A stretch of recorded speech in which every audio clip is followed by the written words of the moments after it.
Kumusta mga kasaliksik? Maniniwala ka ba kung sabihin ko sa iyo na maliban sa ulan at niebe ay maaari pang may bumagsak na bagay mula sa ating kalangitan na paniguradong magbibigay takot at labis na gugulat sa buong sanlibutan? Kaya mula sa mga nakakadiring nilalang hanggang sa pangyayaring nagpatayo sa balahibo ng ating mga eksperto,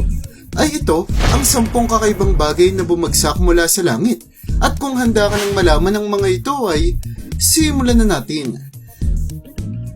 Number 10, uod. Sa dinami-rami ng maaaring mahulog mula sa kalangitan ay nakakasiguro ako na ang umulan na bagay sa bansang China ang isa sa pinaka hindi ko gusting maranasan ng masa. Sa kadila ng bigla raw nagsibagsakan sa bansa ang napakaraming mga bulate kung saan makikita sa mga bidyong nakuhanan na nagawa pa ng mga itong gumapang sa mga pinagbagsakan nilang mga sasakyan. Makikita rin dito ang libo-libong mga bulate na nagsisigapangan sa kalsada na talaga namang nagpatayo sa balahibo ng lahat ng nakakita, kung saan ayon pa sa mga residente ng lugar na pinagganapan ng kakaibang pangyayari na ito ay marami raw sa kanilang mga kagamitan ng napasok ng mga bulate na sa kasamang palad ay naging dahilan para magkasira-sira ang mga ito.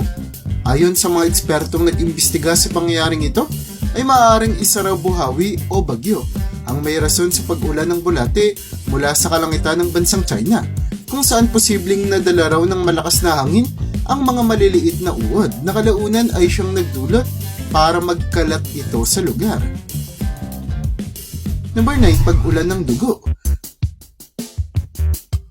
Alam mo ba na sa tuwing sumasapit ang buwan ng Hulyo hanggang buwan ng Setyembre sa bansang India ay merong inaasahang kakaibang kaganapan ang mga residente ng lugar na maaaring magbigay takot raw sa buong sanlibutan? Ang pangyayaring ito ay ang tinatawag ng mga taga-bansang India na blood rain, kung saan tila ba umuulan daw ng dugo mula sa ating kalangitan. Dulot na kulay pula ang pagpatak ng tubig na nangyayari dito. Nagsimulang mangyari ang blood rain sa India noong 1986 na sa kasamang palad ay hindi pa rin tuluyang nabibigyang linaw ng mga eksperto hanggang sa kasalukuyan, kung saan ang isa sa kanilang pinaniniwalaang tsorya ay ang pagkakaroon ng mga pulang particles o alikabok sa tubig ulan na sinasabing nasama raw matapos itong tangay ng hangin papunta sa ating kalangitan, na mabuti na lamang daw at hindi naging dahilan para maging mapanganib itong gamiting panligo ng mga tao. Number 8, lamprey. Hindi na may tatanggi pa ng kahit na sino sa atin na ang mga lamprey ang isa sa pinaka nakapangingilabot na nilalang sa ating planeta, kung saan sa kanilang itsura na tila ba isang nilalang na tanging butas lamang ang bunganga na makikitang napupuno ng mga ngipin, ay talaga namang hindi nakataka-taka pang sabihin na isa ang kanilang itsura sa pinaka hindi kaaya-aya. Pero alam mo ba na pwedeng umulan mula sa kalangitan ang nakapangingilabot na nilalang na ito? Ganito ang naranasan ng ilang mga katao mula sa bansang Brazil na pinaniniwalaan ng mga eksperto na naranasan daw ang kaganapang ito dahil sa may mga ibon na sumubok humuli sa mga lamprey sa ilog ng Amazon, na kahit pa matagumpay naman nilang nagawa ay aksidenteng nabitawan naman nila ang mga ito sa impapawid na siyang naging dahilan para magmistula itong bumagsak mula sa kalangitan. Number 7, yellow. Maniniwala ka ba kung sabihin ko sa iyo na kahit pa ang isang buong yelo na kasing laki na ng mga bolang ginagamit sa paglalaro ng baseball o golf ay maaari nang bumagsak mula sa langit? Ganito ang kasalukuyang nangyari sa ilang mga bansa sa ating planeta, kung saan ang isa sa pinakakasalukuyang na biktima ay ang bansang Amerika, na matapos raw makaranas ng pangyayaring ito na kung tawagin ay hailstorm, ay nagtamo ng napakaraming mga reklamo mula sa mga residente na humihingi ng tulong dahil sa pagkasira ng kanilang mga kagamitan matapos itong mabagsakan ng mga tipak ng yelo. At dahil sa ang ilan sa mga kagamitang ito ay ang mga sasakyan at mga establishmento, ay hindi may tatangging hindi ito basta-bastang mapapalitan ng gobyerno. Ayon sa mga eksperto ay nadudulot raw ng isang bagyo ang pagkabuo ng isang hailstorm, kung saan ang pagkakaroon ng malakas na hangin ay siyang nagdudulot para mas umangat sa ating atmosphere ang tubig ulan, na nagiging dahilan para mas magyelo ang mga ito at ulanan pa ang mga tao ng buo. Number 6, black stone. Kagaya ng pag-ulan ng yelo ay sigurado ako na ang kakaibang bagay na ito na bumagsak mula sa kalangitan ang isa sa pinaka hindi mo gugustuhin umulan sa inyong lugar,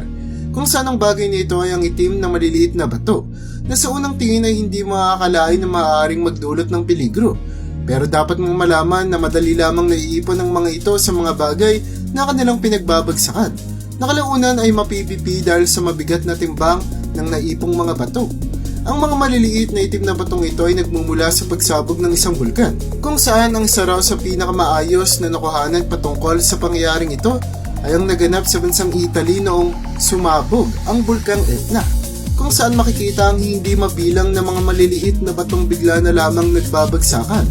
na sa kasamang palad ay maaari ding makadulot ng kapahamakan kung sakaling masingot ng mga tao ang abon na nagmumula rin sa kaganapang ito. Number 5, bangkay ng ibon. Dumako naman tayo sa kontinente ng Europa kung saan naganap sa bansang Wales ang isa raw sa pinakakakaiba at misteryosong kaganapan na nangyari sa ating planeta, kung saan bigla na lamang raw may nakita ang mga residente ng lugar ng mga bangkay ng ibon sa kanilang daanan na pinaghihinalaan nilang nagsibagsakan mula sa kalangitan. Hanggang ngayon ay hindi pa rin nila matukoy-tukoy kung ano nga bang dahilan. Makikita sa kalsada ng bansang Wales ang daang-daang mga bangkay ng ibon na patuloy pa rin pinag-aaralan ng mga eksperto kung ano ang dahilan ng kanilang kamatayan, kung saan ang isa sa kanilang pinaghihinalaang tsorya ay maaari raw na may tinatakasang predator ang mga ibon na ito sa ipapawid, na sa kasamaang palad ay siyang naging dahilan para hindi sila makalipad ng maayos, na nagdulot para magsibagsakan sila sa lupa. Number 4, nilagang paniki.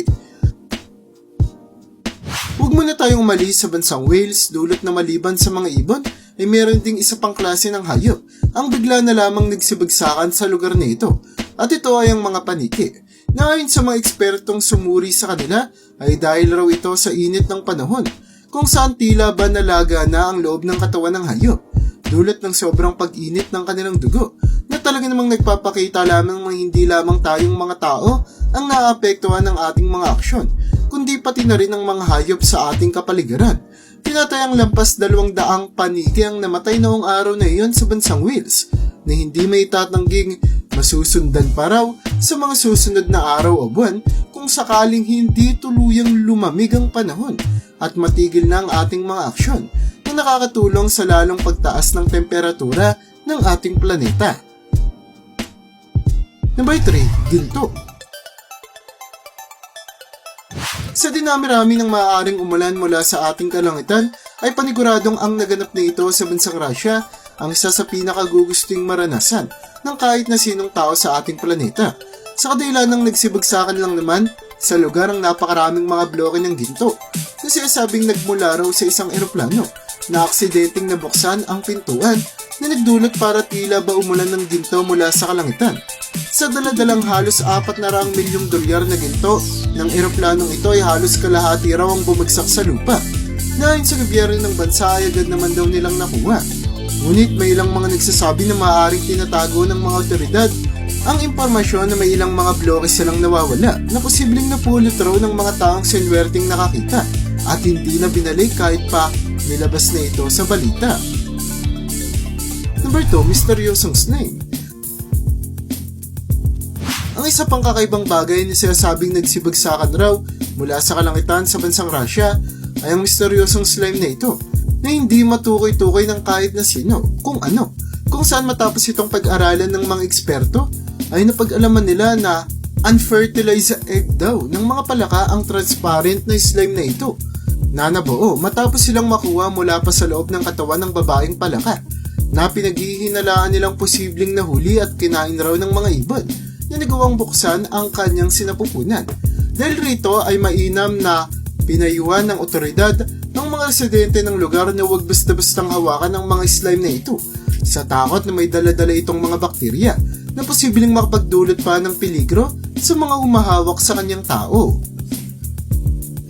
Bago tayo magpatuloy sa unahan ng ating listahan ay gusto ko munang makita mo ang larawan na ito na sinasabing gumising raw sa mga residente ng Texas sa bansang Amerika, kung saan bigla na lamang raw itong bumagsak mula sa kalangitan na sa kasamang palad ay walang nakakaalam kung bakit at sa kung paanong paraan. Hindi rin matukoy ng mga eksperto kung ano nga bang misteryosong bola na ito. Nalos kasing laki na raw ng dalawang sasakyan na mabuti na lamang daw at bumagsak lang ito sa kalsada, kung kaya't wala ni isang tao ang nalagay sa disgrasya. Number 1, libo-libong gagamba. Ang pinakahuling kakaibang bagay na ating pag-uusapan na nagmula sa kalangitan ay patungkol sa naganap na pangyayaring ito sa syudad ng Goulburn sa bansang Australia, kung saan noong tumingin sa kalangitan ang mga residente ay inakala nila na umuulan lamang ng nyebe, pero nang tignan nilang maigi ay labis na tumayo ang mga balahibo nila sa katawan matapos nilang makita na ang mga itim na tila batultok na ito sa kalangitan ay mga gagamba pala na para bang nagsisiliparan. Ayon sa mga ekspertong nag-iimbestiga sa kakaibang pangyayaring ito, ay nagawa raw maglagay ng mga gagamba ng sapot sa kalangitan ng syudad sa pamamagitan ng pag-akit nila sa mga puno at pagtalon mula sa tuktok nito, kung saan hinahayaan nilang liparin ng hangin ang kanilang maliliit at magagaang pangangatawan na kalaunan ay nagdulot para mabalot nila ng kanilang sapot ang kalangitan na hindi may tatangging labis na gumulat sa buong sanlibutan. At yan ang bumabuo para sa listahan natin sa video na ito. Talaga namang hindi na natin may tatanggi pa na sa malawak nating kalangitan ay posibleng may mga kakaibang bagay ang magsibagsakan, kung saan kahit pa ang mga bagay na hindi natin inaasahan o inaakalang posible palang mahulog rito ay unti-unting nangyayari at nagkakatotoo na labis na gumugulat at bumabahala rin sa ating mga eksperto. Kaya para sa iyo, alin sa mga kakaibang bagay na ito na bumagsak mula sa kalangitan ang sa tingin mong pinaka nakakagulat sa lahat? I-comment mo naman yan sa baba. At hanggang dito na lang muna ang aking bahagi. Hanggang sa muli mga kasaliksik, maraming salamat sa panonood. See you in my next vid.